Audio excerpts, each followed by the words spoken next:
네, 안녕하세요. 전유진입니다. 오늘 미국 증시는요, 상승 출발을 하고 있습니다. 다우존스 같은 경우는 150포인트 상승을 하고 있는데요. 기업 실적이 조금 잘 나오면서 상승을 하고 있습니다. 세부적으로 살펴보면요, 월마트와 시스코가 상승한 것으로 보이는데요. 월마트 경우에 3% 이상 상승을 했고요. 시스코는 4% 상승을 하고 있습니다. 네, 미중 무역 협상에 대한 우려가 있어서 계속해서 미국 증시가 흔들리는 모습을 보였는데요. 오늘은 또 상승 출발을 하고 있습니다. 또 트럼프 대통령이 유럽산 자동차의 관세 부과에 대해서 6개월 뒤에 하겠다라고 하면서 또 다시 한번 무역 갈등이 완화된 것으로 보입니다. 네, 다음 소식은요. 금융시장이 미국 연준이 올해 여러 차례 금리를 인하할 가능성이 있다라고 봤는데요. 하지만 전문가들은 좀 너무 이른 판단이다라고 이야기를 했습니다. 패드워치에 따르면 올해 연말까지 연준의 금리 인하 가능성을 75% 정도로 봤는데요. 미중 무역 갈등이 확대되고 도널드 트럼프 대통령이 계속해서 연준을 압박을 하면서 금리 인하에 대한 기대가 커져가고 있는데요. 하지만 이제 또 트럼프 대통령이 얼마 전에 트위터를 통해서 중국이 경제에 돈을 돌게 하기 위해서 금리를 인하할 것이다. 그렇기 때문에 우리도 금리를 인하를 한다면 우리가 승리할 것이다라고 하면서 또다시 한번 연준을 압박을 했었죠. 하지만 이제 또 연준의 금리 인하 기대가 커지고 있지만 전문가들은 그렇게 보지 않는 것 같습니다. 이제 전문가들은 경제 지표 타격이 나오기 전까지는 연준은 아무 결정을 하지 않을 것이다라고 얘기를 했는데요. 가까운 미래에 무역 합의가 이루어지지 않고 또 그에 따른 경제 하강이 나오기 전까지는 연준은 움직이지 않을 것이다라고 내다보고 있습니다. 다음 소식은요. 스티븐 무누신 미 재무장관이요. 미국 협상단이 곧 베이징에 갈 것이다라고 이야기를 했는데요.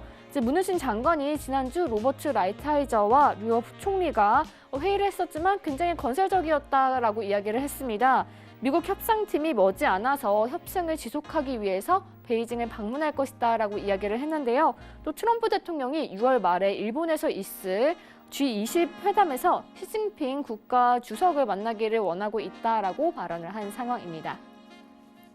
다음 소식은요. 미중 무역 갈등이 완화되고 중동 긴장이 고조될 경우 국제 유가가 올 여름 100달러를 넘을 수도 있을 것이다라는 전망입니다.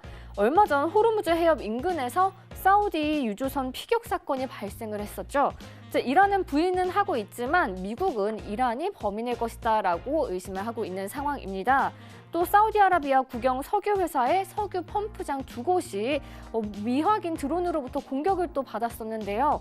하지만 현재는 미중 무역 갈등 때문에 글로벌 또 성장 둔화 우려가 커져가고 있는 상황이어서 유가의 발목을 좀 잡고 있는 것으로 보입니다. 하지만 무역 전쟁이 해결된다면 또 이란 제재가 합쳐질 경우 유가 상승의 레시피가 될 수도 있다라는 전문가들의 의견인데요. 그럴 경우 브렌트유가 배럴당 100달러를 넘을 수도 있다라고 전망을 하고 있습니다. 또 이에 중동 군사 충돌까지 발생한다면 아마도 유가가 급증할 것이다라고 전망하고 있는 상황입니다. 네, 제가 준비한 소식은 여기까지고요. 또 저는 새로운 소식 나오는 대로 다시 찾아오도록 하겠습니다. 네, 오늘 웰시센터의 소식은요. 먼저 웰스파고가 미 증시를 움직일 두 개의 큰 행사가 있다라고 했습니다. 첫 번째는요, 연방준비제도의 회의고 두 번째는 일본에서 열릴 G20 회의라고 얘기를 했는데요. 만약 G20 회의에서 시진핑 주석과 트럼프 대통령이 만나게 된다면 무역 협상에 대해서 이야기를 할 수도 있다라고 기대감을 얘기했습니다.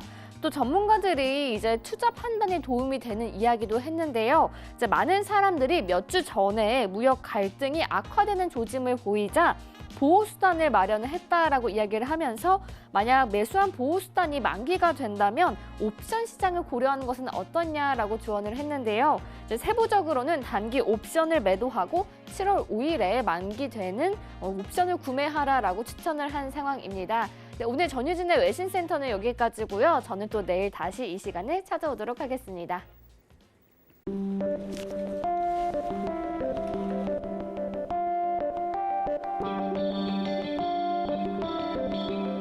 글로벌 경제 채널 서울경제TV